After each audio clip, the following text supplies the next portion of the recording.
News Tamil நேயர்கள் வணக்கம். இந்த கோர்ட் நிகழ்ச்சிக்கு உங்களை வரவேற்பதில் மகிழ்ச்சி. விஜயும் அண்ணாமலையும் பாஜகவினுடைய இரட்டை குழந்தைகள்னு திமுகவினுடைய முரசொலி தலையங்கம் தீட்டியிருக்கிறது. இது எந்த அளவுக்கு சரியான பார்வை, அது பொருந்தும் தானா, திமுகவோட விமர்சனம் சரியா பிழையா, இந்த பொருள் தான் நாம் இன்றைக்கு பேசியிருக்கிறோம். கட்டுரையை மனுஷபுத்திரன் தீட்டியிருக்கிறார். திமுகவிலிருந்து மனுஷபுத்திரன் நம்மோடு இணைந்திருக்கிறார். வணக்கம் மனுஷ். அரசியல் விமர்சகர் நாகராஜ் அவர்கள் நம்மோடு இணைந்திருக்கிறார். வணக்கம் நாகராஜ். அரசியல் விமர்சகர் பிரான்சிஸ் சார். வணக்கம் சார். மனுஷ், உங்களிடந்தே ஆரம்பிக்கலாம். என்ன புது கதை? இரட்டை குழந்தைகள், இரட்டை குழல் துப்பாக்கிகள், விஜய் அண்ணாமலை.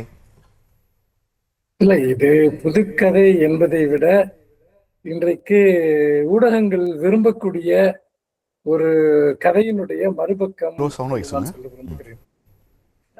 ஏனென்று கேட்டால், இன்றைக்கு அந்த கட்டுரையினுடைய சாராம்சம் என்பது அண்ணாமலை அவர்களுடைய மறுவருகை. அந்த மறுவருகைக்கு ஊடகங்கள் அன்றைக்கு அவர் ஒரு மது ஒழிப்பு மாநாடு ஒன்றை நடத்தினார். அதற்கு ஊடகங்களில் கொடுக்கப்பட்ட ஒரு ஹைப், அச்சு ஊடகங்கள், காட்சி ஊடகங்கள் எல்லாவற்றிலுமே அவர் ஒரு மிகப்பெரிய செய்தியாக மாற்றப்படுகிறார். இது ஏற்கனவே முதலாக அண்ணாமலை இங்கு பொது வாழ்க்கைக்கு வந்த போதும் கூட இதேதான் நடந்தது. அவர் முதலில் ரஜினிகாந்தோடு அசோசியேட் பண்ணி பேசப்பட்டார். அப்புறம் அவர் ஆடு வளர்க்கிற விஷயங்கள் எல்லாம் மிக பெரிதாக மாற்றப்பட்டன. இப்படி எல்லாம் பல விஷயங்கள் நமக்கு தெரியும். அதற்கு பிறகு ரஜினிகாந்த் அவர்களுடைய அந்த அரசியல் அவருக்கு பெரிதாக ஆர்வம் காட்டாதனால் பாஜக தலைவராகி விடுகிறார். அப்போதும் ஊடகங்கள் பெரிதளவுக்கு அண்ணாமலை அவர்களுக்கு ஒரு பெரிய ஒரு ஹைப் கொடுத்தாங்க. இது என்னன்னு தமிழ்நாட்டுல யாருக்குமே புரியல. தமிழ்நாட்டினுடைய ஒரு மிகச்சிறிய ஒரு கட்சியாக பாஜக இருந்து கொண்டிருக்கக்கூடிய சூழலில் அவர் எங்கு சென்றாலும் அவர் பின்னால் ஊடகங்கள் சென்று கொண்டிருந்தன, பேசிக் கொண்டிருந்தன. இதேதான் விஜய் அவர்கள் அரசியலுக்கு வருகிற போதும் இதே சம்பவங்கள் தான் நடந்தன. ஒரு மிகப்பெரிய ஹைப்பை அவருக்கும் கொடுக்குறாங்க. இதற்குள்ளாக ஒரு ஒற்றுமை இருக்கிறது என்பதை நான் இந்த கட்டுரையில் கவனிக்கிறேன். அப்படி பார்க்கிற போது அண்ணாமலை ஒரு கட்சி கூட இல்ல, ஒரு இயக்கம் தொடங்குகிறார். அதற்கு ஏன் இவ்வளவு பிரபல்யம் கொடுக்கிறார்கள் என்கிற போதுதான் தமிழ்நாட்டு அரசியலில் விஜய், அண்ணாமலை இந்த இருவருமே எப்படி முன்னிறுத்தப்படுகிறார்கள், அவர்களுடைய பாதை எப்படி ஸ்மூத்தாக சௌகரியமாக இங்கு கட்டமைக்கப்படுகிறது என்பதை நாம் பார்க்க வேண்டியிருக்கிறது. அதாவது விஜய் அவர்கள் கட்சி ஆரம்பித்த பிறகு அந்த கட்சிக்கு ஒரு ஷேப் கொடுப்பதில் ஒரு பலவிதமான முயற்சிகள் மேற்கொள்ளப்பட்டன. முக்கியமாக அதிமுகவோடு முரண்பட்டு செங்கோட்டையன் அவர்கள் பாஜகவை நாடி செல்கிறார், பாஜகவோடு பேசுகிறார். அப்புறம் பாத்தீங்கன்னா அவர் திடீர்னு தாவேகாவில் சேரும். இதுக்கு பின்னாடி இருக்கக்கூடிய இந்த பயணங்களில் என்ன நடந்து கொண்டிருக்கிறது என்பது எல்லோருக்குமே தெரிந்த ஒன்று. ஒரு IRS அதிகாரி அவர் வேலையை ராஜினாமா செய்துவிட்டு இங்கு சேருகிறார். அதோடு அவர்கள் கட்சி ஆரம்பிக்கிற போது அவர்களுக்கு வசதியான ஒரு சின்னம் உடனடியாக கொடுக்கப்படுகிறது. ஒரு பிகில்னு ஒரு படம் வருது, விசில்னு ஒரு சின்னம் கொடுக்கப்படுது. நம்ம எல்லாவற்றையுமே பார்த்து கொண்டிருக்கிறோம். இன்னும் சொல்ல போனால் அந்த கரூர் சம்பவத்திற்கு பிறகு அண்ணாமலையும் பாஜகவும் தொடர்ந்து பேச்சுவார்த்தையில் இருக்கிறார்கள் என்ற செய்தி பரவலாக ஊடகங்களில் விவாதிக்கப்பட்டன. ஆனால் எல்லோரும் நினைத்தது போல தாவேகா, பாஜக, அதிமுக கூட்டணி அமையவில்லை. பலவிதமான அவர்களுக்குள் பல பொதுவான விஷயங்கள் இருந்தன. 3 பேருக்குமே திமுக எதிர்ப்பு என்பதுதான் ஒற்றை புள்ளி.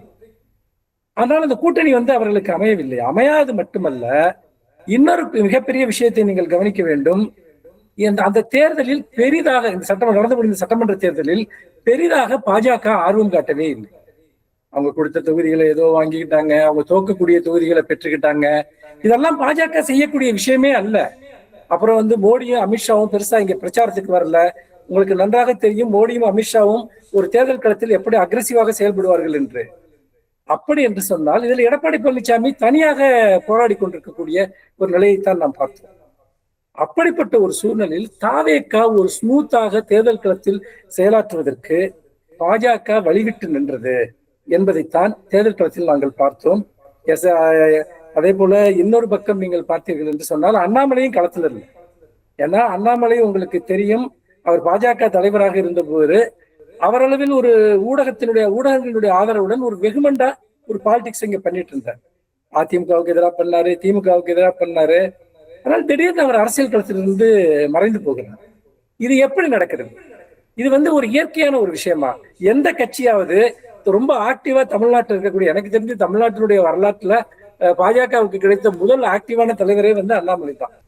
இல்ல அப்ப நீங்க ஒரு அடிப்படையா என்னன்னு பாத்தீங்கன்னா, ஒரு முழுக்க இந்த விஷயத்தில் ஒரு பாஜக ரொம்ப ஒரு ஒரு பேக்எண்ட்ல இருந்து அவங்க வந்து ஒரு மினிமல் ரோலை தான் இந்த எலெக்ஷன்ல பிளே பண்ணாங்க.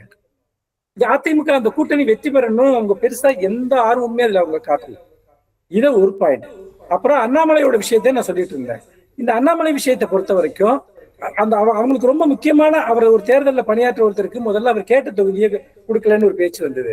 கொடுத்த தொகுதியில அவர் போட்டியிட விருப்பம் இல்லை. இப்படியான விஷயங்களை நம்ம பாக்குறோம். இதெல்லாம் எதை நோக்கியது என்கிற ஒரு கேள்வி. அதுக்கப்புறம் நீங்க பாத்தீங்கன்னா கரூர் சம்பவம் தொடர்பா அது சம்பந்தமான வழக்குகள் பல முறை வந்து விஜய் அவர்கள் டெல்லிக்கு வந்து விசாரணைக்காக அழைக்கப்படுகிறார். பல்வேறு விதமான அழுத்தங்கள் அவருக்கு கொடுக்கப்படுகின்றன.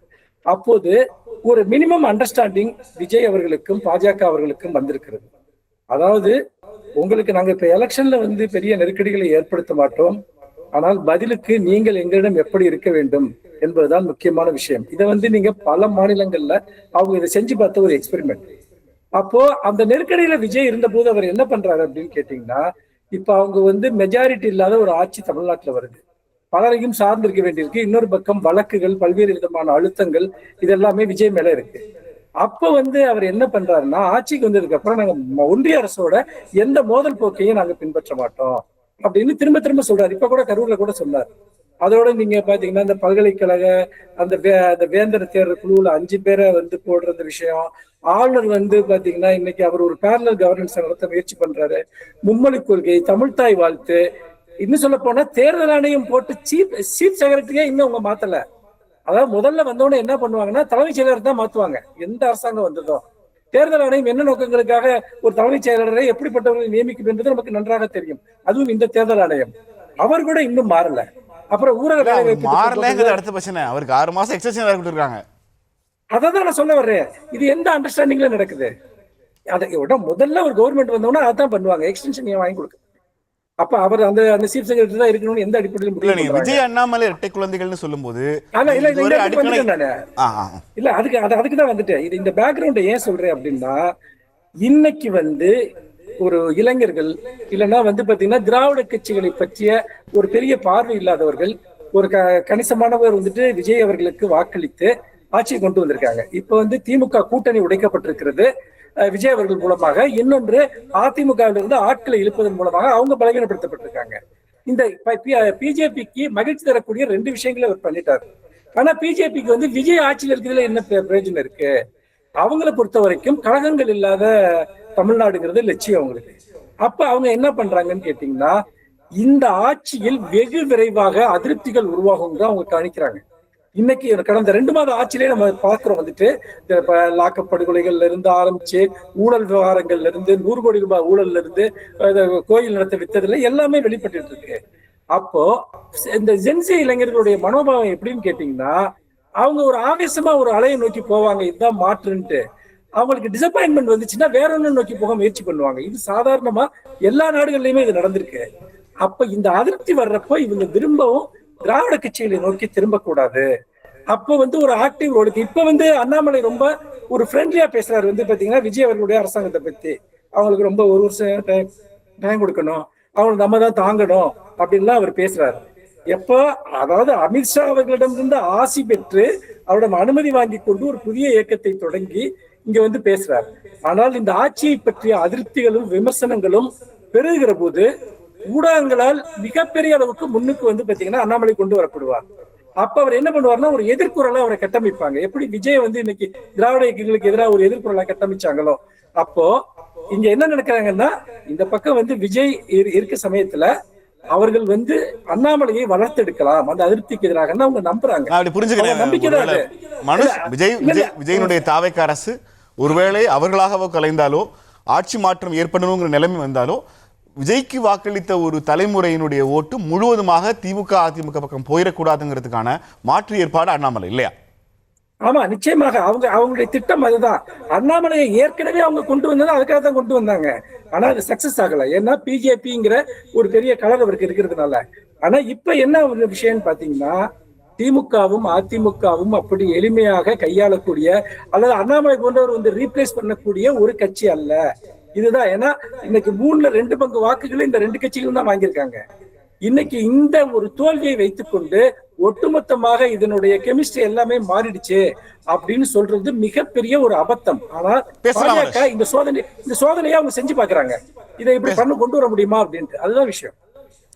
இந்த அமைப்பில் நம்மோடு கூடுதலாக மூத்த பத்திரிகையாளர் திரு டி ராமகிருஷ்ணன் இணைந்திருக்கிறார். அவரையும் வரவேற்று நிகழ்ச்சி பண்ணலாம். வணக்கம் சார். வணக்கம் ராகராஜ். இந்த அண்ணாமலையினுடைய குறைந்தபட்சமான பார்க்கும்போது பாஜக நேராக வந்தால் ஓட்டு போட மாட்டேங்கிறாங்க தமிழ்நாட்டு மக்கள். சரி, அண்ணாமலை இறக்கி விடுவோம், அண்ணாமலை ஜெயிச்சாலும் நமக்கு நல்லது தான், விஜய் மாதிரியான ஒரு இளைஞரை எதிர்க்கிறதுக்கு அண்ணாமலை மாதிரி ஒரு இளைஞர் கரெக்டாக இருப்பார், இது பிஜேபியோட plan A Vijay, plan B Annamalai அப்படிங்கிறாரு மனுஷ் சார். அவர் வந்து டிசம்பர் மாதம், எனக்கு பர்சனலாக தெரியும், டிசம்பர் 4ஆம் தேதியை நான் விலகிறேன் அப்படின்னு சொல்லி அவர் ஆட்டோமேட்டிக்காக சொல்லிட்டார். முன்னாடியே சொல்லிட்டார், ரொம்ப முன்னாடியே சொல்லிட்டாரு. அண்ட் அவர் his disinterest after joining with Edappadi என்னன்றது நம்ம எல்லாருக்குமே தெரியும். அதே போல் இரண்டாவது விஷயம், ஜூன் 1ஆம் தேதி அன்றைக்கி அவர் போயிருந்தபோது கூட அவரை திருப்பி நீங்கள் மாநில தலைவராக கண்டினியூ பண்ணுங்கள், ராஜ்யசபா எம்பி தரோன்ற அளவுக்கு BJP also try to go. ஏன்னா பிஜேபி வந்து அவர் மேலே இன்வெஸ்ட் பண்ணியிருக்கு. பிஜேபி மாற்ற கட்சி வந்து ஒரு லீடரை உருவாக்கும் போது இப்போ பண்டி சஞ்சய் ஆகட்டும், சுரேந்திரன் ஆகட்டும், யாரை நீங்கள் எந்த ஸ்டேட்டில் நேம் பண்ணாலும் அது ஒரு அடையாளமாக ஒருத்தரை மாற்றி அவங்க அது மாதிரி அரசியல் பண்ணணும்னு நினைக்கிறாங்க. தமிழ்நாட்டை வந்து எப்போவுமே வந்து கேடர் பேஸ்ட் பார்ட்டியாக தான், ஒரு ஃபேஸ் பேஸ்ட் ஒரு இதுவாக தான் இருந்திருக்கு. கலைஞர் கருணாநிதி, மு.க. ஸ்டாலின், எடப்பாடி பழனிசாமி, உதயநிதி ஸ்டாலின், இப்போ எல்லாமே இந்த ஃபேஸை வச்சு தான் ஓட்டு போடுறாங்க. யார் சிஎம், யார் நம்ம ஆள போகிறாங்க அப்படின்னு வச்சு தான் ஓட்டு போடும்போது அண்ணாமலை மாதிரி ஒரு ஆளை ஏன் வந்து பிஜேபி இந்த மாதிரி பண்ணணும்? அதற்கான வாய்ப்பு கிடையவே கிடையாது.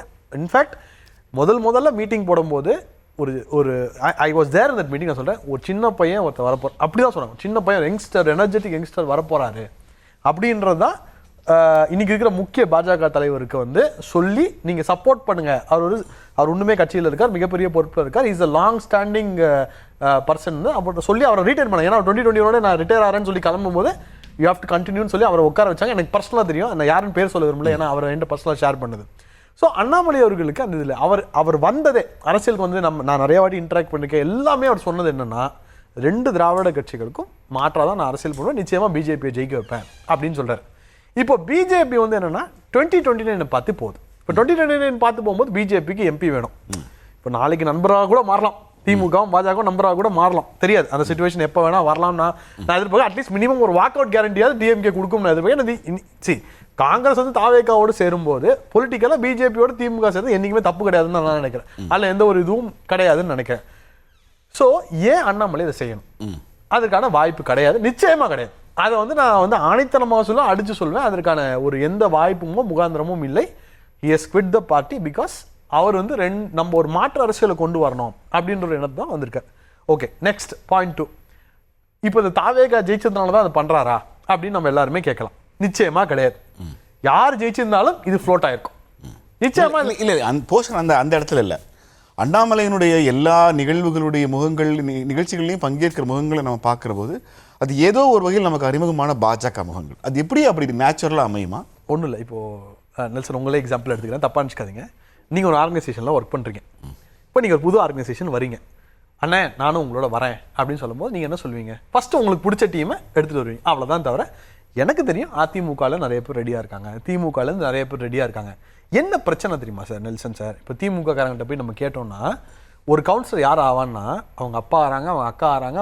இந்த ப்ராப்ளம் அட்ரஸ் பண்ண வேண்டிய நிலைமையில திமுக இருக்கிறது, ரைட்? இப்போ அதிமுக என்ன பிரச்சனைனா, இவ்வளோ வாட்டி எடப்பாடி வந்து நிற்கிறாரு, ஆனால் வந்து ஜெயிக்க மத்திய அமைச்சர்கள் எத்தனை வாரிசுகள் இருக்காங்க அப்படி சொல்ல பியூஷ் கோயல் மாதிரி நம்ம நிறைய பேர் சொல்லலாம். திமுக காரங்க என்ன சொல்றாங்க அப்படின்றது, ஒரே ஃபேமிலிக்கு தான் ஆப்பர்ச்சுனிட்டி வருது, கவுன்சில் லெவல்ல கூட அப்படிதான் வருதுன்றது அவங்களோட பாயிண்ட் ஆஃப் வியூவா இருக்கு. அரசியல்ல வாரிசுகள் இல்லாத கட்சியை கை காமிக்க முடியாது இல்ல. இடதுசாரிகளையும் வந்துட்டாங்க, இடதுசாரி சேர்த்தே பார்க்க எந்த லெவல்ல அந்த வாரிசு இருக்குன்றதை பார்க்கணும்ல. டாப்லயும் வாரிசு, நடுவில் மாவட்ட செயலாளர் லெவல்லையும் வாரிசு இருக்கு, மகளிர் அணியிலையும் வாரிசு இருக்கு, கீழே டவுன் ட்ராடன்லையும் வாரிசு இருக்கும்போது என்ன பண்ண முடியும்? நீங்க சொல்ல வர புரிதல் வந்து வாரிசு அரசியலால் பாதிக்கப்பட்ட வாய்ப்பு கிடைக்காத எல்லோருக்குமான அடைக்கலமாக விஜய் இருந்த மாதிரி அண்ணாமலையும் இருக்க போறாருங்க. அடைக்கலம் அதெல்லாம் தாண்டி, வாய்ப்பு ஆப்பர்ச்சுனிட்டிலாம் தாண்டி, நான் பாலிடிக்ஸே மாறி இருக்குன்னு நினைக்கிறேன். ஒரு எரோஷன் ஆஃப் டிராவிடன் பாலிடிக்ஸ் வருதோ, அதை வந்து இப்போ நம்ம கன்ஃபார்ம் பண்ண முடியாது. 2031 தான் அந்த எரோஷன் ஆஃப் டிராவிடன் பாலிடிக்ஸ் ஃபுல்லாக இருக்கும். ஒரு திராவிடன் பார்ட்டி இல்லை, ஒரு திராவிடன் பார்ட்டி இல்லை. அதிமுக இன்னும் கரைஞ்சிக்கிட்டே தான் இருக்கு, நல்லாவே கரைஞ்சிக்கிட்டு இருக்கு. 57 55க்கு 47 என்ன பெரிய டிஃபரன்ஸ் இல்லைங்க. 55க்கும் 47க்கும் பெரிய டிஃபரன்ஸ் கிடையாது. ஆனா 55ல வந்து எனக்கு 54 47 54ல அந்த டிஎம்கேக்கு வந்து என்னன்னா வெர்டிக்கல் லெவல்ல வந்து எந்த மூவ்மெண்ட்டும் கிடையாது. ஆனா அதிமுக ஹரிசாண்டல் லெவல்ல மூவ்மெண்ட் இருக்கு. இந்த horizontal level movement is very dangerous for any political party. இதை ஏன் சொல்றேன் அப்படின்னா, ஒரிசால பிஜு பட்நாயக் பாலிடிக்ஸ் நான் பார்த்தேன், ரொம்ப க்ளோஸா ஃபாலோ பண்ண எலெக்ஷன். அப்படியே பிஜு பட்நாயக்ல ஹரிசாண்டல் லெவல்ல பிஜேபிக்கு வந்தாங்க, அது அப்படியே ஆட்சி கட்டுக்கு மாறிச்சு. ஸோ அது ரொம்ப டேஞ்சரஸ், ஒரு பொலிட்டிக்கல் பார்ட்டி டேஞ்சரஸ். பட் திமுக அந்த விஷயத்துல வந்து எப்படியாவது ட்ரைங் டு அந்த அணை கட்டுறாங்க, எப்படியாவது நம்ம கட்டிடணும், அதை காப்பாற்றணும். பட் அதுலயும் லீக்கேஜ் இருக்குதான் இருக்கு. இப்போ பதவியில் இருக்கிற நிறைய பேர் வந்து மாறிட்டாங்க. ஏன்னா இந்த கவர்மெண்ட் தான் இருக்கு, நம்ம இவங்களோட போனால் தான் நமக்கு வந்து நாளைக்கு சீட்டு கொடுப்பாங்க அப்படின்ற ஒரு இதில் வந்து மாறுறாங்க. எனக்கு என்ன ஆச்சரியமா இருக்குன்னா, ஏன் அண்ணாமலையை திமுக எலிவேட் பண்ணுது? திமுக இன்னைக்கு எலிவேட் தான் பண்ணிருக்கு அண்ணாமலையை. எங்க விஜய் வாசஸ் அண்ணாமலை அவங்க தான் பண்ணிருக்காங்க. அப்போ அவங்க விஜய் அண்ணாமலைன்னு சொல்ல இல்ல விஜய் அண்ணாமலையும் ஒண்ணுதாங்க. இல்ல இல்ல விஜய் அண்ட் அண்ணாமலை, விஜய் அண்ணாமலை இல்ல இல்ல Vijay and Annamalai, Vijay and Annamalai they are equating தெம்ல. ஆமா right, they are equating them. அப்பதான் நினைக்கிறேன் இங்க கலைஞர் மாதிரி ஆளுமை இல்லாமல் இந்த கட்சி தடுமாறுகிறதா. கலைஞர் என்ன பண்ணிருப்பார் நான் சொல்றேன், பேசிருக்கவே மாட்டேன். இல்ல அண்ணா முடிச்சிரேன், அண்ணா முடிச்சிரேன். இல்ல இல்ல ஒரு கிளாரிஃபிகேஷன், ஒரு தவறான தகவல். இல்ல இல்ல முடிச்சிரேன், சொல்லி முடிச்ச ஒரு வார்த்தை தான் கேட்டுக்கங்க. என்னன்னு திமுக அண்ணாமலையை எலிவேட் பண்ணல, அந்த கட்டுரையே ஊடகங்கள் ஏன் அண்ணாமலையை எலிவேட் பண்ணுதுன்னு கேக்குது, அவ்வளவுதான். நீங்க அதை படிக்காம வந்து நீங்க பேசிட்டு இருக்கீங்க திமுக எலிவேட் பண்ணுது. நாங்க அப்படி ஒரு எதிர்நிலையை வைக்கவே இல்லை. திடீர்னு புதுசா வர்ற ஒருத்தரை ஏன் ஊடகங்கள் இந்த அளவுக்கு எலிவேட் பண்றாங்க, இதுக்கு பின்னாடி ஒரு அஜெண்டா இருக்கா அப்படின்னு கேள்வி கேட்கிறமே ஒழிய, நாங்க எந்த விதத்திலையும் அண்ணாமலையை வந்து ஒரு லீடரா அக்செப்ட் பண்ணது. நாளைக்கு உதயண்ணன் மாநாடு போட்டாலும் நீங்க லைவ் டெலிகாஸ்ட் பண்ணதான் போறீங்க. கண்டிப்பா பண்ணதான் போறீங்க. யார் பண்ணாலும் லைவ் டெலிகாஸ்ட் பண்ணதான் போறாங்க. அவங்க வேலை அது கிடையாது. எனக்கு என்ன ஆச்சரியமா, இன்னொரு ஆச்சரியம், புதுசா கட்சி ஆரம்பிச்சா எத்தனை பேருக்கு நீங்க லைவ் டெலிகாஸ்ட் எலிவேட் பண்ணாங்க 2020ன்னு சொல்றாரு. அப்ப எதிர்க்கட்சி தலைவரா இருந்தவர் யார்? எடப்பாடி பழனிசாமி. அவர் வந்து ஒற்றை தலைமையா இரட்டை தலைமையா 4 வருஷம் சண்டை போட்டுட்டு இருந்தாரு. அப்போ ஆட்சிக்கு எதிராக சில நியாயமான கேள்விகள் கேட்டவர் அண்ணாமலையின் போது அண்ணாமலை ஆட்டோமேட்டிக்கா அங்க வந்து ஊடக வெளிச்சத்துல வராரு. இதுல என்ன தப்பு இருக்கு? விஜய் அண்ணாமலை இருவரும் பாஜகவினுடைய இரட்டை குழந்தைகள் அப்படின்னு திமுக விமர்சனம் பண்ணிருக்காங்க. அது சரியா அப்படிங்கறத பத்தி பேசிக் கொண்டிருக்கிறோம். ராமகிருஷ்ணன் சார் வணக்கம். என்ன திடீர்னு இப்படி ஒரு ஆர்டிகல் எடுத்திருக்காங்க, என்ன விஷயம், எப்படி பாக்குறீங்க? அதாவது திமுகவை பொறுத்தவரையில் இப்ப விஜயினுடைய இந்த எமர்ஜென்சி இல்லையா, அது வந்து ஒரு அவங்கள ரொம்ப டிஸ்டர்ப் பண்ணிருக்கு. நம்பர் 1. அதாவது டிஸ்டர்ப் பண்ணதுல என்ன ஒரு விஷயம்னா, அவங்களுக்கு ஆட்சி இழந்துட்டாங்க. ஓகே, இப்ப விஜய் இல்லாத ஒரு அரசியல் தளம் இருந்திருந்தா போட்டியில யாரு வெற்றி பெற்றிருப்பாங்கிறது நம்ம ஒன்றும் பெருசா கணிக்கிறதுல ஒன்றும் ஒரு பெரிய விஷயம் இல்லை. ஸோ விஜய் வந்தாரு, அது வந்து இதுல அவங்களுக்கு திமுகவிற்கு அது ஒரு இந்த தேர்தலில் அவங்களுக்கு ஒரு பெரிய அடி வாங்கிட்டாங்க. 2வது அவரும் உதயநிதி இப்போ ஒரு கட்டம் வந்துட போறது ஒரு 5-6 வருஷத்துல. ஒரு கட்டம் வந்துட போறது. இப்ப என்னன்னா, உங்களுக்கு அவர் உதயநிதி ஒரு ஸ்டேஜ்ல வந்தாகணும், திமுக தலைவரா வர வேண்டி இருக்கிற சமயம் இருக்கு. ஸோ அப்போ வந்து இந்த உங்களுக்கு விஜய் வந்து அதே சம வயது உடையவர். ஸோ அவருக்கு ஒரு போட்டி, ஒரு சவாலாக இப்பவே ஒரு சிஎம்மா இருக்காரு. அதனால அது அவர் தொடர்ச்சியா அதை அவருடைய பொசிஷனை பலப்படுத்திப்பாருன்னு நம்ம எதிர்பார்க்கிறோம். ஓகே, இப்போ அண்ணாமலை வந்து இவங்க 2 பேர்ல வயது இளையவர். ஸோ அவருக்கும் வந்து நீங்க ஒரு 25 அடுத்த 20-25 வருஷம் அரசியல் அவருக்கும் ஒரு இது இருக்கு. இப்போ இவங்க 2 பேருமே, விஜய் அண்ணாமலை, இவங்க 2 பேருமே இந்த தமிழக அரசியல்ல அவங்க அதிகமா வெற்றி பெறக்கூடாது என்று சொல்ல வேண்டும் என்றால், தற்பொழுது திமுக எடுத்திருக்கின்ற கருவி அவர்கள் பாஜகவினுடைய இது அப்படின்னு சொன்னாதான் அது எடுபடும் அவங்க எதிர்பார்க்கிறாங்க. ஓகே, அதுல வந்து அது நியாயமானதாக கூட இருக்கலாம். ஏனென்றால் இல்ல சார், தமிழ்நாடு வெர்சஸ் டெல்லி பாஜகவை நாங்க எதிர்க்கிறோம்னு சொல்லியே அவங்க தோத்து போன பிறகு இன்னமும் பாஜகவை காட்டி பூச்சாண்டி காட்டுற விஷயம் தமிழ்நாட்டில் எடுபடும் திமுக நம்புறாங்களா? எடுபடும்னா, இப்ப இந்த தேர்தல் வந்து நீங்க இந்த தேர்தலுடைய முடிவுகளை மட்டும் வைத்துக் கொண்டு நம்ம அதுக்கு முடிவு, நீங்க சொல்ற விஷயத்துக்கு முடிவு வந்துட முடியுமான்னு தெரியல. ஓகே, இந்த தேர்தல் ஒரு விஷயத்துல ஒரு விதி விலக்கு. ஓகே, அதான் ஏனென்றால் யாருமே வந்து விஜய் வந்து நீங்க அவங்க தாவேகா கட்சியினுடைய தேர்தல் அறிக்கையை படிச்சீங்கன்னா அந்த கட்சி ஆட்சியை பிடிக்கும் என்ற நம்பிக்கையில அவங்க தேர்தல் அறிக்கை எழுதல. ஓகே, திமுக ஒரு அறிக்கை கொடுத்தாங்க, அதிமுக ஒரு அறிக்கை கொடுத்தாங்க, அதை விட நம்ம ஒரு 3-4 பாயிண்ட் சேர்க்கணும் அப்படின்னு சொல்லிதான். அதெல்லாம் பாத்தீங்கன்னா அந்த அவங்க இருக்கிற அந்த இதெல்லாம் பாத்தீங்கன்னா உறுதிமொழிகள்லாம் பாத்தீங்கன்னா சிரிப்பாக இருக்கும். அதை விட்டுருங்க. பட் அவங்க எதுக்குன்னா அவங்க ஏதோ நம்ம ஒரு தேர்தல் அறிக்கை கொடுக்கணும் அப்படின்னு கொடுத்தாங்களே தவிர அவங்க வெற்றி பெறுவோம், இவ்வளவு மிகப்பெரிய ஒரு வெற்றி 35% பெறுவோம் அப்படின்லாம் அவங்க உள்ளுக்குள்ளே எதிர்பார்க்கல. ஓகே, வெளி தோற்றத்துல ஆமா 234 சீட்ல 240 சீட் கூட ஜெயிப்போம்னு நினைச்சிருப்பான், சொல்லலாம். அதெல்லாம் ஓகே, அதெல்லாம் ஒண்ணும் யாரும் இல்லைன்னு சொல்ல போறது இல்லை. பட் இப்ப இது அதனால அது நம்ம விதி இதுவாச்சுக்க முடியாது. ஆனாலும் திமுகவை பொறுத்தவரையில் தான் தற்பொழுது அவங்களுடைய இது எப்படின்னா நம்ம பாஜகவினுடைய எதிர்தளத்துல இருக்கோம்னு நம்ம சொன்னாதான் அது நம்மளுக்கு அது தனக்கு பலமாக இருக்கும் என்று அவர்கள் கருதுகிறார்கள்.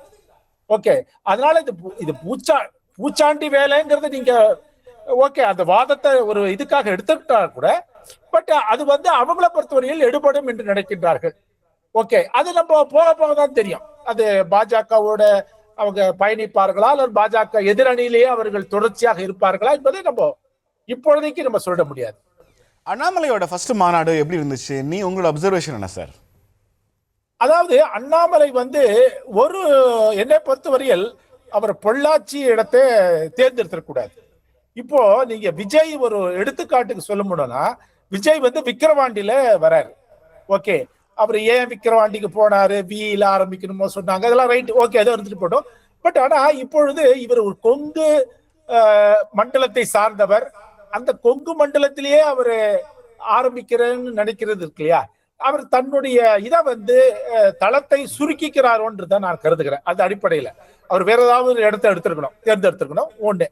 இரண்டாவது, இவ்வளவு ஒரு பிரம்மாண்டமான ஏற்பாடு, இவ்வளவு ஒரு பிரம்மாண்டமான அந்த செலவு, இதெல்லாம் பார்க்கும் பொழுது ஒரு மிகப்பெரிய சக்தி அவருக்கு பின்னாடி இருக்கு. அது என்னங்கிறது எனக்கு இப்ப அவரு நம்ம மனுஷபுத்திரன் சொன்னது போல பாஜக இயக்கி வைக்கிறாங்க அப்படிங்கறத என்னால முழுமையா ஏற்றுக்கொள்ள முடியல. ஓகே, ஆனாலும் அவர் பாஜக விட்டு வெளியில வந்ததுக்கு சில இந்த காரணங்கள் இருக்கின்ற. ஏன்னா அவருக்கு பொறுத்தவரையில் பாஜகவோட பல இடங்கள்ல முரண்பட்டுட்டாரு. சோ அதனால அவரால் அவர் சுயேட்சையாக செயல்பட முடியாது. பாஜக மாதிரியான கட்சியில அப்படிக்கெல்லாம் இடமே கிடையாது. ஓகே, சோ அதை புரிஞ்சுட்டாரு. பட் ஆனா இவ்வளவு ஒரு ஏற்பாடுகள், இவ்வளவு இது இருக்கு இல்லையா, அது பிரமிக்கத்தக்க வகையில இருக்கிறது. அதுக்கு ஒரு மிகப்பெரிய சக்தி இருக்கு. ஓகே, அது யாரு? இப்ப வெளிப்படைத்தன்மைன்னா அதிகம் அவர் வெளிப்படைத்தன்மையா சொல்லணும்.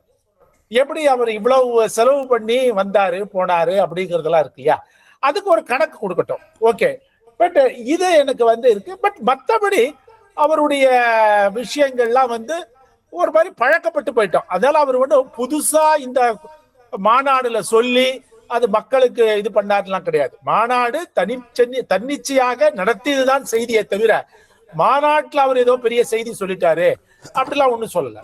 சோ பாஜக விட்டு வெளியில வந்திருக்கேன். அத்தோடு இல்லாமல் பாஜகவை அவர் கடுமையாக எதிர்ப்பவராகவும் அவர் தன்னை காட்டிக் கொள்ளவில்லை. எல்லார் பக்கமும் கொஞ்சம் பாசிட்டிவா பேசி இப்போதைக்கு யாரையும் பகச்சிக்க வேணாங்கிற டோன்லயே பேசுறாரு. ஆமாம், இருக்கலாம். அது ஒரு அவருடைய யுக்தியாக கூட இருக்கலாம். ஓகே, ஏன்னா இப்போதைக்கு நீங்க அவர் பெருசா பேசி இல்ல. அந்த கூட்டத்தின் மூலமாக, அந்த மாநாட்டின் மூலமாக என்ன செய்தினா ஒரு செய்தி இல்ல. ஓகே, எல்லாம் நம்மளுக்கு தெரிஞ்ச விஷயத்தை தான் அவர் என்னெல்லாம் சொல்லிட்டு இருந்தாரோ அது அன்னைக்கு ஒரே கூட்டத்துல சொல்லியிருக்காரு. மற்றபடி இது இல்ல. பட் அப்கோர்ஸ் நீங்க சொன்ன மாதிரி எந்த திமுகவா இருக்கட்டும், ஆனா திமுகவை கடுமையாக எதிர்த்ததுனால அவர் திமுக எதிர்ப்பு அரசியலை செய்வார் அப்படிங்கிறது எதிர்பார்க்கப்படுகிறது. ஒன்று. இரண்டாவது, அவர் இப்ப கொங்கு மண்டலத்தை குறிவைத்திருக்கிறார் அப்படின்னு நம்ம வைத்துக் கொண்டால் அப்பொழுது அவருடைய தொடர்ச்சியாக இருப்பாராயானால் அதிமுகவை இன்னும் பலவீனப்படுத்துவார் அந்த மண்டலத்துல அப்படிங்கிறது நம்ம ஒரு யூகிக்க முடியாது. மற்றபடி அவருக்கு வேற ஒன்றும் அவருக்கு ஒன்றும் தெரியல. எனக்கு அவர் என்ன செய்வார்னு தெரியல. அதாவது அவருக்கு ஒன்றும் பிரமாதமான செய்திகள் ஒன்றும் சொல்லவில்லை. பேசலாம் சார். நன்றி. பிரான்சிஸ் சார், நீங்க ஒரு பிஜேபி டீம், அண்ணாமலை ஒரு பிஜேபி டீம், ரெண்டு பேரும் மங்காத்தா கேம் ஆடுறீங்க அப்படின்னு திமுக சொல்றாங்க. யார் தத்து எடுத்து கொடுத்தா? டிஎம்கேவா? அப்படிலாம் பேசக்கூடாது. அதாவது அவர் ஒரு கட்டுரை போட்டிருக்காருன்னா அவருக்கு வச்சுக்கலாம், அவர் ஒரு ட்விஸ்டாக கூட வைக்கலாம், என்ன வேணாலும் வச்சுக்கலாம். எல்லாரும் ஏற்றுக்கக்கூடிய கட்டுரையாக அது கிடையாது. ஏன்னா பொதுவாக அவருடைய கட்டுரை, அவருடைய சிந்தனை, அவருடைய பார்வையாக இருக்கலாம். ஆனால் யாருக்கும் யார் குழந்தையும் கிடையாது. பிஜேபி பொறுத்தவரையில் பிஜேபி தான். அதில் இவருடைய கதை என்னன்னு முதல்ல தெரிஞ்சுக்கணும். இவர் எப்போ வேலைக்கு சேர்ந்தார், எப்போ 2011 வேலைக்கு சேர்ந்துட்டு 2019 வெளியே வராரு. வெளியே வரும்போது அப்போ இந்த வேலையில் இருக்கும்போது ஐபிஎஸ்ஸாக இருக்கும்போது கர்நாடகத்தில் என்மன் அப்படின்னு சொல்லி தான் கன்னடத்தில் பேசினார். சாவும் வரை இங்கே இருப்பேன்னு சொன்னார். இங்கே தமிழ்நாட்டுக்கு வந்தோன்னா தமிழ்நாடு என்மன்னு சொல்லி வந்தார். ஸோ அவருடைய ஆற்றல் எதையாவது ஒன்று சாதிக்கணும், ஒரு துருதுருப்பாக ஏதாவது செய்யணும் அப்படின்ற ஒரு கேரக்டரில் அவர் வளர்றார். அப்படி வளர்ந்தவர் வெளியில் வந்தோடனே 2020 மார்ச்லேயே வி த லீடர் அப்படின்ற ஒரு என்ஜிஓ ஸ்டார்ட் பண்ணார். 7000 பேரை வச்சு ஒரு ஸ்டார்ட் பண்ணார். அப்போ அவர் வேலையில் கிடையாது, கட்சியில் கிடையாது, எதுலேயுமே கிடையாது. இதை வச்சுக்கிட்டு ஸ்டார்ட் பண்ணி 2021 பிஜேபியில் அவருக்கு ஒரு வாய்ப்பு கிடைக்கிது. பிஜேபியில் லீடர்ஷிப் கேரக்டரில் வராரு. அவருடைய இது வந்தோடனே எதிர்க்கிறார், எல்லாத்தையும் டிஎம்கே எதிர்க்கிறாரு. அவர் இன்னும் சொல்ல போனோம்னா சாட்டை அடிச்சுக்கிறாரு, செருப்பை கழட்டுறாரு, நிறைய விஷயங்கள். இது ட்ராமான்னு நான் சொல்லக்கூடாது. அவருடைய செயல்பாடு எதையாவது சாதிக்கணுன்றதுக்காக எல்லா வேலையும் செய்கிறார். அந்த இடத்துல அப்போ டிஎம்கே என்ன சொன்னாங்க, அப்போ அந்த ஒரு சூழ்நிலையிலேருந்து அவர் வெளியே வரும்போது எப்போ வெளியே வராரு, 2025 வெளியே வராரு. 2025 வராருன்னு சொன்னால் அங்கே எதுக்காக வராரு, அந்த கட்சியிலேருந்து ஏன் வெளியேற்றுறாங்க? நல்ல பவர்ஃபுல் போஸ்ட்டு, நாளைக்கு ஹோம் மினிஸ்டர் கூட ஆகலாம். அந்த அளவுக்கு அவர் பவர்ஃபுல்லாக இருந்தவர் ஏன் வெளியே வராரு? ஹோம் மினிஸ்டர்கிட்ட அவருக்கு நல்ல நம்பிக்கை இல்லையா, இல்லை பிரைம் மினிஸ்டர்கிட்ட நல்ல நம்பிக்கை இல்லையா? எல்லாம் இருக்குது. ஏன் வெளியே வராரு? பத்தாது, என் ஆசை பத்தாது, நான் ஏதாவது செய்யணும், ஏதாவது பண்ணணும். அப்போ நான் என்ன செய்யணும்? நான் இந்த இதுலேருந்து வெளியே வந்தால் எனக்கு முரண்பாடுகள் கட்சிக்குள்ளாரே வருது. அந்த கட்சிக்குள்ளாரே வரும்போது யாரை குறை சொல்ல முடியும்? இப்போ இந்த பாலிசி எடுத்தார்ல, என்ன எடுத்தார்? இயக்கம்னு ஆரம்பித்தார். இயக்கத்தில் என்ன கொடுத்துருக்காரு? சும்மா போதை இல்லா தமிழகம். யாராவது கேட்டால் கூட போதை இல்லா தமிழகம் எல்லாரும் சொல்லுவாங்க. என்ன செயல்பாடு? எங்கேயாவது அமைப்புகள் வைக்கிறாரா? இல்லை வந்தவங்களெல்லாம் உறுதிமொழி எடுத்து நாம் யாரும் குடிக்க மாட்டோம், குடிமகனாக வாழ்வோம் அப்படின்னு ஒரு இது உறுதிமொழி எடுத்தாரா? எதுவுமே முதலுக்கே மோசம் வைக்கிறீங்க. இல்லை உறுதிமொழி எடுத்தாரு. நீங்கள் அந்த பாருங்க, ஒயிட் பேண்ட் சிஸ்டம் கொண்டு வந்தார். பார்த்துட்டு சார், அதில் வந்தது என்னன்னா, வந்தவங்க அரசாங்கம் மேலேயே நீங்கள் கோயிலுக்கு எதிரே இவ்வளோ டாஸ்மார்க்கை நீங்கள் முடிக்கணும், அதுக்கு ஒரு ஆதாரம் வெளியிட்டிருக்காரு. அதுக்கு பதில் சொல்ல வேண்டிய கடமை தாவேக்காக இருக்கு. இன்னும் பதில் வந்த மாதிரி தெரியல சார். அதனுடைய ஏற்பாடுகள் ஒரு பக்கம் இருந்தாலும் இவர் அங்கே வந்தவங்களை எல்லாரையும் போதை இல்லாமல் எல்லாரையும் உருவாக்குறதுக்கு அவங்க செயல்பட முடியுமா? வந்தவங்க தொண்டர்கள், அதை தொண்டர்கள்னு சொல்லக்கூடாது, அந்த பார்ட்டியை அந்த இயக்கத்தில் அவங்க வர முடியாது. இது ஒரு சேலஞ்சு ஒன்று. ரெண்டாவது, இது மட்டும்தான் இந்த தமிழகத்துக்கு தேவையாப்போ? சாப்பாடு இல்லாமல், உணவு இல்லாமல், உடை இல்லாமல் எவ்வளோ கஷ்டப்படுறாங்க, வேலை இல்லாமல் கஷ்டப்படுறாங்க. தாவே காட்சி அதெல்லாம் மாறிடுச்சு சார் இல்லையா? எங்கே நீங்கள் கொடுக்குற 100 நாள் வேலை வாய்ப்பு திட்டம் 125 நாளாக போச்சு. அது வெறும் 350 ரூபா 400 ரூபா. இப்போது மாதத்துக்கு எவ்வளோ வரப்போகுது? 4000 ரூபா, 6000 ரூபா, 8000 ரூபா எல்லாம் அந்த நிலையில் தான் இருக்க ஒழிய 15000 20,000 ரூபா ஒருத்தர் என்றைக்கு சம்பாதிக்கிறானோ அதை தான் சர்வைவல் ஆஃப் த லைஃப். ஒவ்வொருத்தரும் அது மாதிரி ஒரு குடும்பத்தில் 3 பேர் இல்லை, ஒரு காலத்தில் 15,000 சம்பாதிப்பாங்க. ஆனால் பணவீக்கம் வேற எங்கேயும் போயிடும். இல்லை, இப்போவே வரணும். நான் என்ன சொல்கிறேன், நீங்கள் ஒரு காலத்துக்கு ஒன்ஸ் அப்பான டைமுக்காக நம்ம சொல்லக்கூடாது, இப்போயே உருவாக்கணும். அது அதனுடைய பண்பாடு. ரெண்டாவது இவர் இப்போ அந்த அடுத்த மாதம் ஒரு திருச்செந்தூரில் மாநாடு போட்டுறேன்னாரு, அது ரத்து ஆயிடுச்சு. ஸோ இதெல்லாம் என்னென்னா, இது அரசியலினுடைய இது என்னென்னா, பிஜேபிக்கு இவர் தேசிய கட்சியிலேருந்து தேசிய காரங்களை ஏதாவது சொல்லியிருக்காரா? காவிரி நாகராஜ் சொல்றாரு, பாஜக ஒரு தலைவரை உருவாக்குவதற்கு அவர் மேலே நிறைய டைம் அண்ட் மணி இன்வெஸ்ட் பண்ணுறாங்க. அப்படி இன்வெஸ்ட் பண்ணப்பட்டு பெரிய லெவலில் பிரபலமான ஒரு நபரை ஏன் பாஜக சரி போப்பா நீ போய் தனி கட்சி ஆரம்பிச்சு முதலமைச்சர் ஆயிக்கோ அப்படின்னு சொல்ற அளவுக்கு பாஜக பெருந்தன்மையான கட்சியா? இல்லையா? அங்கே முரண்பாடுகள் இருந்ததுனால தான் அவர் வெளியே வராரு. அவருக்கு ஃப்ரீயாக செய்ய முடியலன்னு காரணத்தினால கூட வெளியே வரலாம். நீங்கள் முழுமையாக அண்ணாமலைக்கு பின்னால் பாஜக இல்லைன்னு நம்புறீங்களா சார்? கண்டிப்பாக. சரி, இப்போ அடுத்த கேள்வி ராமகிருஷ்ணன் சார் என்ன சொல்றாரு, பாஜக இல்லைன்னே வச்சுக்குவோம், இந்த மாநாட்டை நடத்துவதற்கான செலவு ஆரம்பிச்சு அண்ணாமலை பேசுகிற இந்த பேச்சினுடைய வீச்சோட தூரம் வந்து பின்னாடி இழுக்கிற, நீங்க அம்பு விடும்போது எவ்வளவு பின்னாடி இழுக்கிறீங்களோ அவ்வளவு, அந்த பின்னாடி இழுக்கிற ஃபோர்ஸ் யாரு, பின்னாடி நிக்கிற ஃபோர்ஸ் யாருன்னு கேட்கிறாரு. அதுதான் அரசியலினுடைய ராஜதந்திரமாக பிஜேபி வேற வழியில செய்யுது. டைரக்டாக இல்லை, இன்டைரக்டாக செய்கிறாங்க. ஓகே, இவரை வந்து யாராவது ஒருத்தர் போய் நான் உங்கள் கட்சியை விட்டு வெளியே போகிறேன்னு எந்த கட்சியிலையாவது சொல்லியிருக்காங்களா? எந்த தலைவர்கிட்டையாவது சொல்லுங்கள். அதில் 3 நாள் இருந்து அவர் பேசிட்டு வர்றது இது ஏற்றுக்க முடியுமா? சொல்லுங்கள். ஜனநாயகபூர்வமாக அதெல்லாம் நடந்தது கிடையாது சார். அப்போ என்ன, அவரோட இன்னொரு அவர் வந்து அவரை மட்டும் வேற வழியில் ட்ராக் பண்ணுறாங்கன்னு அர்த்தம். ஓகே, வேற வழியில் ட்ராக் பண்ணுறாங்களா? கார்னர் பண்ணுறாங்களா? கார்னர் பண்ணி இல்லை, கார்னர் இல்லை, நீங்கள் அவரே இப்போ கேட்ட இதில் ஸ்டேட்மெண்ட்லாம் எடுத்து பார்த்தா அவருடைய ஸ்டேட்மெண்ட்டு லாங் டேர்மில் 2031 டிஎம்க்கு ரீப்ளேஸாக அவர் வருவாராம். என்னங்க இது நம்பக்கூடியதா? இன்றைக்கி ஒரு சூழ்நிலை வேறு, நாளைக்கு ஒரு சூழ்நிலை வேறு. இதுக்கு எத்தனை பேர் இத்தனைக்கு இவர் வந்து 50 லட்சம் பேர் வந்த பிறகு தான் இவர் கட்சி ஆரம்பிக்கிறார். ஏங்க சிவாஜி ஆரம்பித்தார், என்னாச்சு? விஜயகாந்துக்கு இது சாரி மக்கள் இயக்கம், மக்கள் சக்தி இயக்கம் எம்எஸ் உதயமூர்த்தி ஆரம்பித்தார்.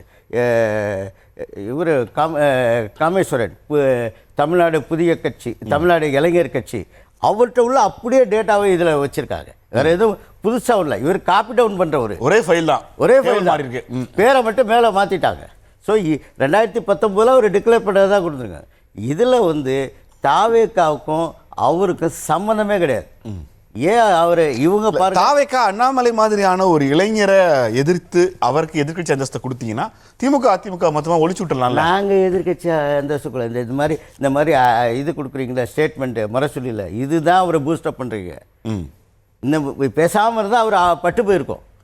நீங்கள் இந்த மாதிரி பேசாதீங்க, நீங்கள் எதுவுமே இந்த மாதிரி அறிக்கை கொடுக்காதீங்க. இது யாருக்கு கஷ்டம்? உங்களுடைய தொண்டர்களுக்கு தான் கஷ்டம்.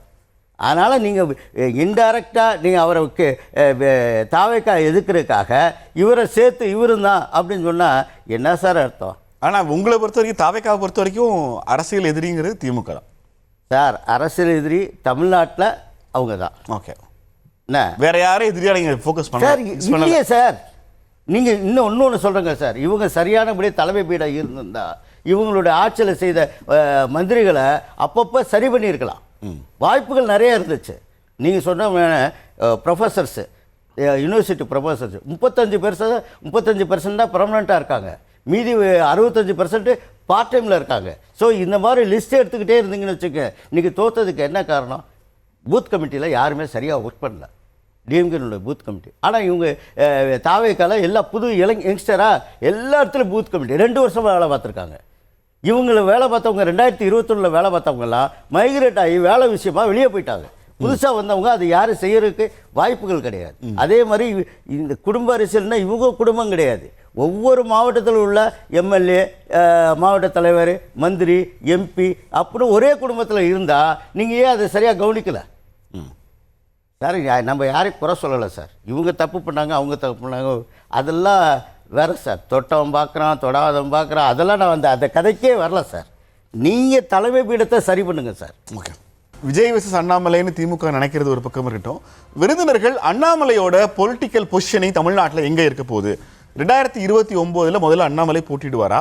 போட்டியிட்டால் தன்னை யாருக்கு எதிராக பொசிஷன் பண்ணிக்கிறதுக்கான வாய்ப்பு இருக்கு? இந்த கேள்விக்கு அண்ணாமலையோட கடந்த காலங்களிலிருந்து எதிர்காலத்தை வச்சு நம்ம பதில் சொல்லலாம். பிரான்சிஸ் சார், அண்ணாமலையோட பொலிட்டிக்கல் ஃபியூச்சர் எப்படி இருக்கும்? தன்னை எங்கே ஒரு பொசிஷன் பண்ணிக்க வாய்ப்பு இருக்குன்னு நினைக்கிறீங்க? 29 அவர் இறங்கினாதான் உண்மையான முகம் தெரியும். அதுவரையும் தெரியாது. இன்னும் 6 மாதத்துலேயே முற்றிலுமாக தெரியும். இப்போ இன்னும் ஒரு 2-3 மாதத்தில் பாருங்கள், சென்ட்ரல் கவர்மெண்ட் என்னென்ன ஆக்ஷன் எடுக்க போகிறாங்கன்னு யாருக்கும் தெரியாது. ஏன்னா ஒரு பெரிய ஒரு என்ஜிஓ வச்சுக்கிட்டு ஒரு கட்சி மாதிரி மாற்றுறதுன்றது அவ்வளோ ஈஸி கிடையாது. ஏன்னா எல்லாரும் சொல்லுவாங்க இதெல்லாம் மாற்றிக்கலான்னு.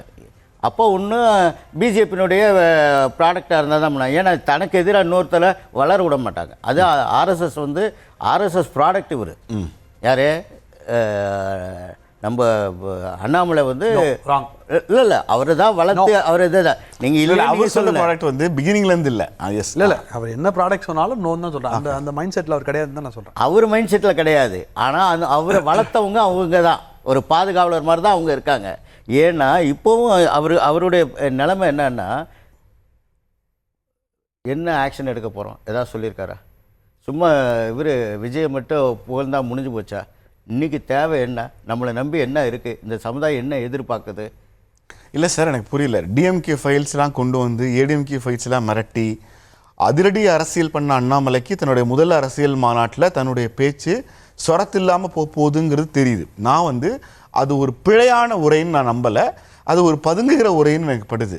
அந்த பதுங்குகிற உரைக்கான காரணம் எனக்கு புரியலைங்கிறதுனால தான் அண்ணாமலை தன்னை எங்கே பொசிஷன் பண்ண ட்ரை பண்ணுறாருன்னு நான் கேட்க விரும்புகிறேன். அந்த மாதிரி பண்ணோம்னா இந்த டிஎம்கே ஏடிஎம்கேல பாதிக்கப்பட்ட இளைஞர்கள் எல்லாம் நம்ம பக்கம் வருவாங்கன்ற ஒரு நம்பிக்கையில் தான் அவர் செய்கிறார். ஓகே, அந்த வேற காரணம் கிடையாது. அதே நேரத்தில் இவர் அதில் சர்வே ஆவாரான்னு பார்த்தீங்கன்னா ஒரு கொஸ்டின் மார்க். ஓகே, பெரிய கொஸ்டின் மார்க். ஏன்னா சும்மா விட மாட்டாங்க. சார் இப்போ சர்வைவல்னா சார், நீங்கள் அண்ணாமலை வந்து 234 தொகுதியிலையும் இல்லை 40 தொகுதியிலும் நிற்க போகிறாரு அப்படின்னா, இவர் அண்ணாமலை தனி கட்சி ஆரம்பித்த பிறகு ஏதேனும் ஒரு கூட்டணியில் இணைய வாய்ப்பு இருக்கிறதா? அதிகமாக இருக்குதா? எந்த கூட்டணி? அதிகமாக அதான் ஒன்று ஏடிஎம்கே இல்லாட்டி டிஎம்கேல சேர்ந்துருவாங்க. கூட்டணிக்கு போவாங்கன்னு நினைக்கிறீங்க? கண்டிப்பாக கொடுப்பாங்க. 29லேயே 29 ஆனால் நீங்கள் தாவேக்கா மாதிரி ஒருவேளை என்னுடைய இலக்கு வந்து மாநில அரசியல் தான், மக்களவை அரசியல் வேணாம். தேசிய தலைவராக இருந்தவர் திடீர்னு எப்படி சார் மாநில தலைவராக போவார்?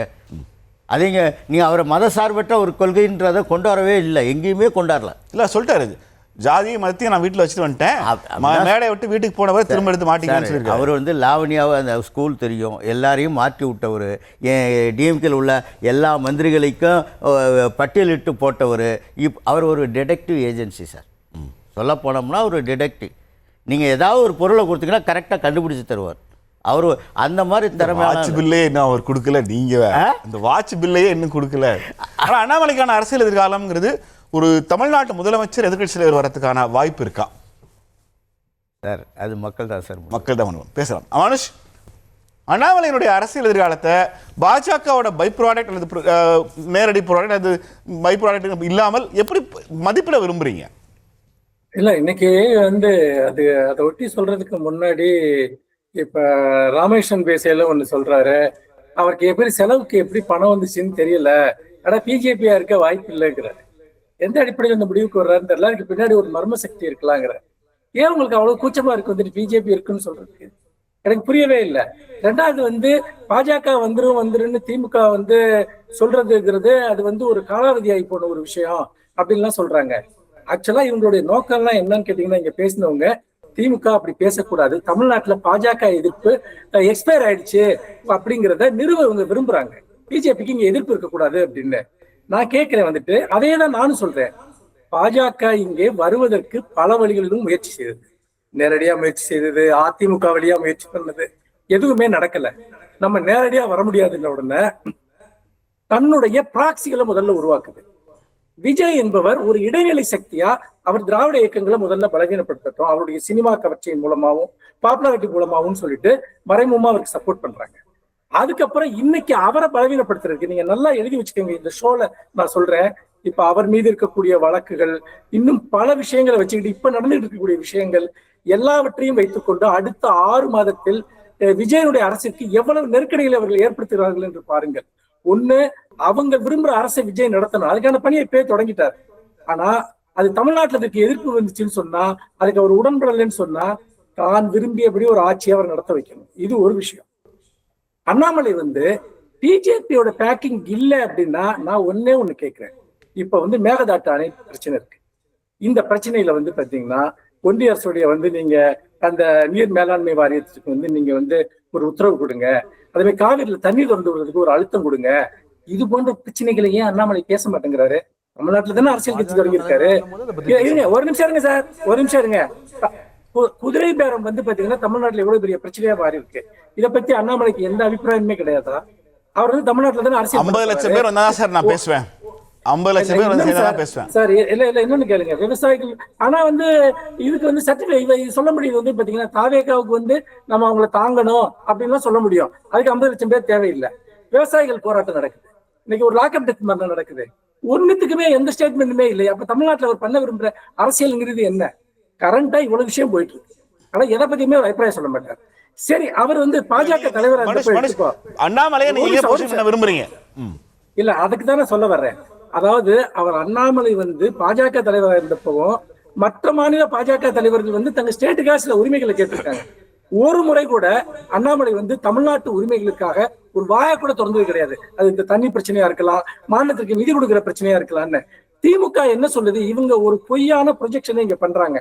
அது என்னன்னு கேட்டோம்னா, திமுக வந்து பாத்தீங்கன்னா அண்ணாமலையை வந்து ஒரு பெரிய சக்தியா பார்க்க, சக்தியே இல்லாத ஒருத்தரை எதுக்காக நீங்க எலிவேட் பண்றீங்கன்னு தான் ஊடகங்களை நோக்கி நாங்க கேட்கிறோம். அப்போ பாஜகவுக்கு ஒரு பிளான் இருக்கு. இல்ல பாஜகவுக்கு அவங்க இவ்வளவு நேரம் ஒண்ணுமே எந்த சம்பந்தம் எல்லாம் பேசிட்டு இருந்தாங்க, அதை அலோவ் பண்ணீங்க நீங்க.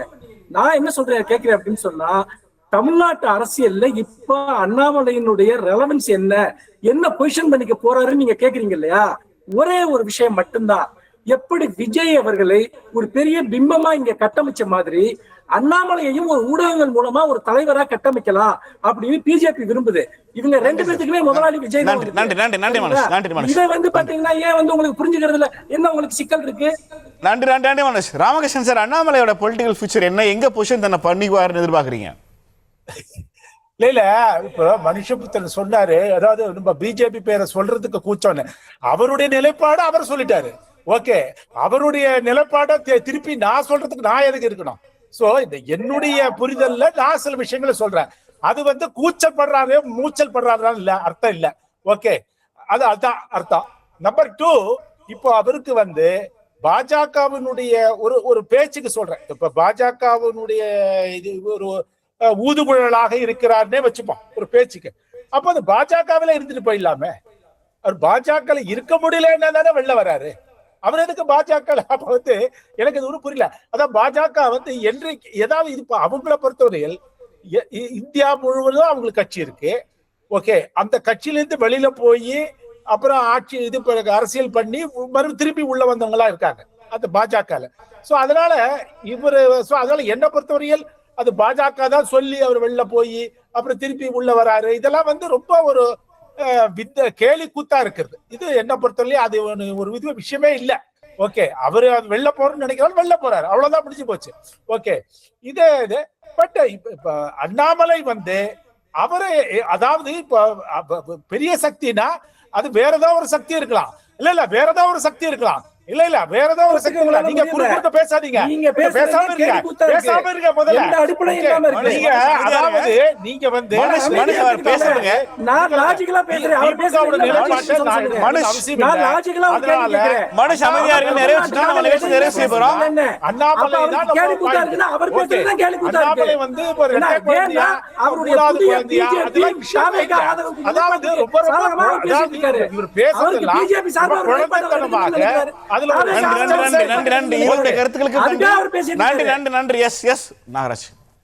ஒரு ரசிகர் மன்றம் அரசியல் அமைப்பா மாதிரி ஜெயிக்கணும்னா ஜெயிக்க முடியும் அப்படின்னா அண்ணாமலைக்கு அந்த ஆப்பர்ச்சுனிட்டி இருக்கு. Equal opportunity system. ரசிகர் மன்றம் ஒரு பால் அபிஷேகம் பண்ணி பிளாக்ல டிக்கெட் வித்து ஒரு கும்பல் வந்து வருது, அவங்களால ஜெயிக்க முடியும்னா இவராலையும் ஜெயிக்க முடியும். First point.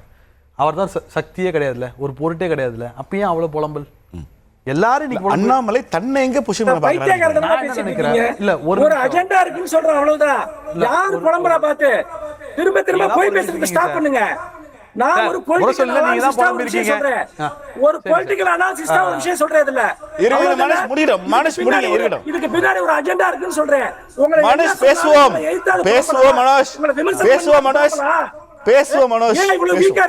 சார், ஒரு பார்ட்டி ஃபண்டுனா ஓடி போயிடுறீங்க, புலம்பல் சொன்னா பதறீங்க, என்ன பண்றது? நான் ஏன் பதறேன்? நீங்க தான் பதறீங்க சார். உங்க மீதான மூணு பேர் பேசணும்.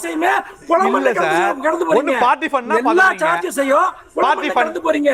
நீங்க பண்ற கூட்டு சதி, நீங்க பண்ற கூட்டு சதியை நான் எக்ஸ்போஸ் பண்ணிட்டேன். உங்களுக்கு இவ்வளவு ஆத்திரம் வருது. இல்ல யாருக்கு சார் மக்களுக்கு தெரியும். யாருக்கு ஆத்திரம் வருது? இங்க பாருங்க, 4 பேர் பேசிருக்கோம். இந்த ப்ரோகிராம் 4 பேர் பேசிருக்கோம். அது எந்த கட்சிக்கான பார்ட்டி ஃபண்ட்? 100 கோடி ரூபாய் 2 கோடி ரூபாய்க்கு வித்தது இந்த கட்சி.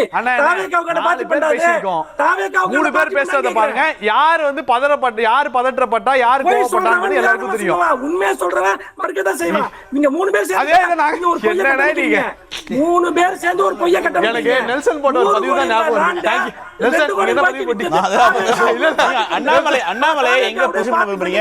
மனுஷ் நன்றி, மனுஷ் நன்றி. அண்ணாமலை எங்க பொசிஷன் பண்ண அவர் விரும்புறார்? அவர் வந்து நான் ஒரு ஆல்டர்னேட்டிவ் பாலிடிக்ஸ் பண்ணணும்னு நினைக்கிறேன், நான் ஒரு நியூ மெத்தட் ஆஃப் பாலிடிக்ஸ் பண்ணணும்னு நினைக்கிறேன். இங்கே ஆல்ரெடி ஒரு சேஞ்ச் நடந்திருக்கும் போது திராவிடன் பாலிடிக்ஸ் இன்னும் எரோட் ஆகும்னு அவர் நினைக்கிறார். எரோட் ஆகும்போது தாவேகா வர்சஸ் அண்ணாமலையோட புதிய party, that is Vijay versus Annamalai வரும்ன்றத பொசிஷன் பண்ணார். அண்ணாமலை அப்படிதான் விரும்புறாரு இல்லையா? அவர் அதான் விரும்புறாரு. கண்டிப்பா கட்சி ஆரம்பிப்பார். 2020 எம்பி எலெக்ஷன்ல அவர் நிக்க மாட்டாரு. அவரோட எலெக்ஷனே வந்து ஸ்டேட் எலெக்ஷன் தான். தாவேகா வந்து 24 மிஸ் பண்ண மாதிரி, வெல் லெஃப்ட் பண்ண மாதிரி அவர் ஸ்ட்ரெயிட்டாவே அவரோட அரசியல வந்து 2029 மோடிக்கு எதிராக வேட்பாளர் நிறுத்த மாட்டார் அண்ணாமலை. இல்ல அப்படி கிடையாதுங்க. நம்ம எதுக்கு ஃபோக்கஸ் பண்றோம்னு ஒண்ணு இருக்கு. ஓகே, எதை ஃபோக்கஸ் பண்றோம்னு ஒண்ணு இருக்குல்ல, அது அவரோட கட்சியோட உரிமை தானே, அது அவரோட உரிமை தானே. அவர் எங்க சீரமண்டலத்துல இருந்து வரல சார், இது பிஜேபியினுடைய மன்ற இதுல உறுப்பினர்கள் தான் இங்க மாறி இருக்காங்க. அது நீங்க புது தலைப்பு ஆரம்பிக்காங்க. நிகழ்ச்சியில் நம்மோடு பங்கெடுத்த நால்வருக்கும் இந்த கோர்ட் மனமாத நன்றி தெரிவித்துக் கொள்கிறது. இன்னும் சந்திக்கலாம். நன்றி, வணக்கம்.